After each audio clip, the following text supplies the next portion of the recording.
Provided you are clear on the reasons you're leaving your home country and you have a solid plan that is based on facts, you would progress. But if you're not ready to drop your ego, and if you cannot accept that you would have to work really hard and work from the bottom to progress, of which there might be so many tears along the road, please do yourself a favor and stay back in your home country. If you're new to my channel, my name is Angoli. I make videos on living and thriving in the United Kingdom with a focus on Scotland. If you like the content of my channel, do consider subscribing, comment, like and share my videos with anyone you think might benefit from them. It's quite interesting to hear all these people on social media who seem really sad and frankly quite disappointed. They speak about how they were this and that and had thousands and one staff working for them whilst back in their home countries, and have now been reduced to doing menial jobs. And it's always my fellow Nigerians who are the loudest with the "I was head of this, I was the manager of that." Honestly, we are too proud, and sometimes it's for flimsy things. I am not saying we should not be confident, but there is a thin line between being confident and being egoistic. Some of our people even get into trouble at work because, for starters,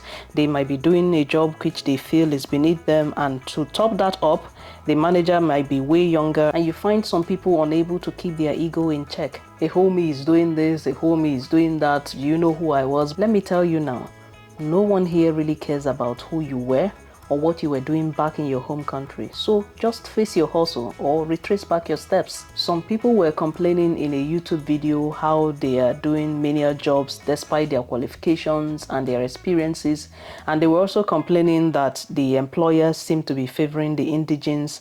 And then some of them followed up by saying that if only these employers know the positions all of us held back in our countries and the work experiences we all have, they will even pay us way more than they pay their top employees. And I just laughed. Not because I don't feel their pain, I understand the frustration, but I laugh because if you've done your research properly and you know exactly why you're here, then there is no reason for you to get beaten down or just feel frustrated in that way, to the point of lashing out on social media. The locals here couldn't care less what each other is or what they are doing. Even if you're the prime minister, they couldn't care less. So how do you think they would care about what you were or who you were in your home country? If you know you're here for a reason, why not calm down and focus? I guess those who are truly clear on the reasons why they are here would hardly be making such noise, because they know it's only a matter of time before they achieve their goals. I really hope that someday when we leave our various African countries and migrate to other countries,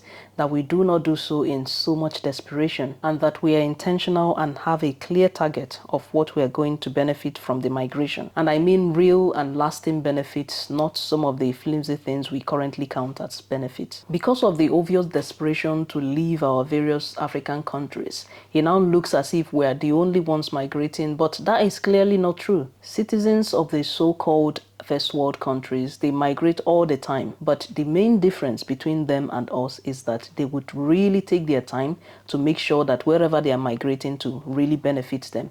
Otherwise, they are not going to leave or migrate to the country. There is this BBC program I used to watch years ago, which is dedicated to UK citizens looking to migrate to New Zealand and Australia. These people, they would check every single thing and truly make sure they will be better off before making up their minds to migrate. Some of them even return back home within a short period of arrival in the country if they realize that the migration does not favor them. As long as we continue to display this sort of desperation which leads a lot of us to migrate without research and solid plan, and then remain in countries which are clearly not favorable to us for whatever reason or the other, our qualifications and work experiences from Africa will continue to count for very little to nothing, except in times of mass recruitment due to the countries being desperate, like we see with the doctors and teachers recruitment in the UK. And even in their desperation, these countries would make it seem as if they are doing us a favor. And I'm going to leave this video on this note. If you migrate to a country and shortly afterwards you realize that it wasn't what you thought or it's not favorable to you, please do not let what would people say, what would people think make you remain in that country.